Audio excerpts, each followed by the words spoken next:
sizin Quranı inkar eləməyimlə bağlı deyil. Baxın dostlar, əlimizdəki mövcud olan Quran, mən indi buradan göstərim. Baxın, bu əlimizdə mövcud olan Quran. Düzdürmü?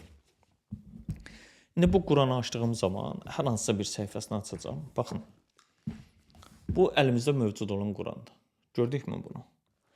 Burada istifadə olunan məsələlər var. Baxın, həmin bu əlimizdəki mövcud olan Quranda Qalu əmənnə bi rabbil aləmin deyə başlayır. Misal, bir dənə ayəni açdım. Nədir? Ərəf surəsi. Quran-Kərimin 7-ci surəsidir. Qalu dedilər ki, əmənnə bi rabbil aləmin. Aləmlərin Rəbbinə iman gətirdik, inandıq və yaxud da güvəndik. Yəni, buradakı nədir məsələ? Burada hər bir hərfin üstündə nöqtələr var. Ondan başqa hərəkələr var. Ondan sonra axırında məsələn lam əlif yazılır belə incə. Yəni, burada dayanmayın, davam edin. Yəni, Rabbi Musa və Harun. Məsələn, deyir ki, qalu dedilər ki, əmənə bi rabbil aləminə Rabbi Musa və Harun. Qalə Firavunu əməntum bihi qəblə deyir, davam edir. Yəni, buradakı ayələrdə görürsünüz, hərəkə iləndir. Bugün mövcud ərəb dilində hərəkələr yoxdur. Amma Quranın gəldiyi, Quran kitabı dediyimizdə orada heç nöqtələr də yoxdur.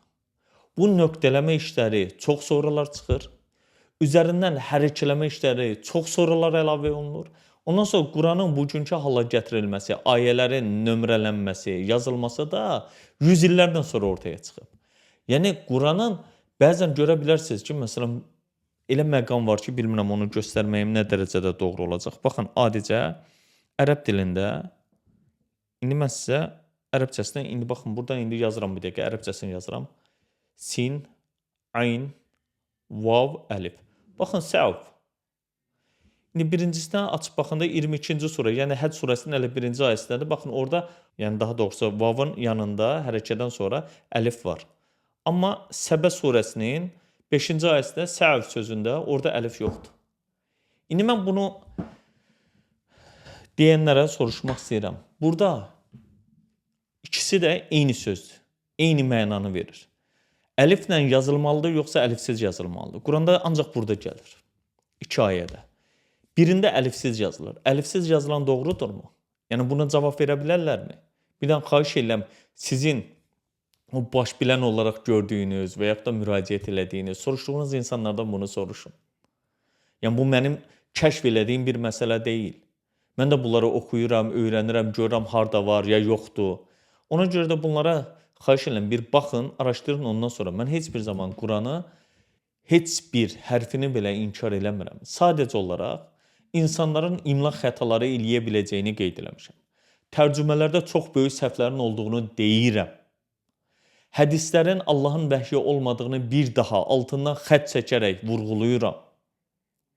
Ona görə də demək istəyirəm ki, bu günlərim bizə verilən bəzi Quran tərcümələri, insanların özlərindən əlavə elədikləri sözlər və yaxud da bəzi sözləri təhrif eləmələri, bəzi ayələri olmadığı halda özlərinə rəvayətlərə qurban vermələri nəticəsində Quran tərcümələrində çox ciddi yanlışlar, boşluqlar, səhvlər ortaya çıxıb. Quranın özündə səhv yoxdur. Sadəcə insanların verdikləri bu tərcümələrdə olan səhvlər var.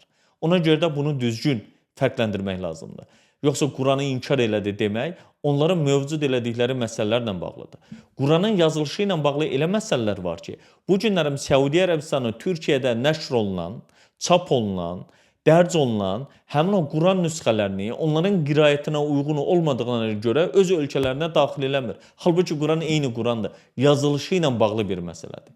Eyni məsələni də Qalf ölkələri dediyimiz Körfəz ölkələri ilə bağlı da görə bilərsiniz ki, Türkiyə ilə müqayisədə nə qədər, nə məsələlərdə fərqlər var. Qısa olaraq bunlara qeyd etmək istəyirəm. Dostlar, indi bunu yekunlaşdırıram. İnşallah növbəti video söhbətlərdə görüşənədək Allah manda qalın.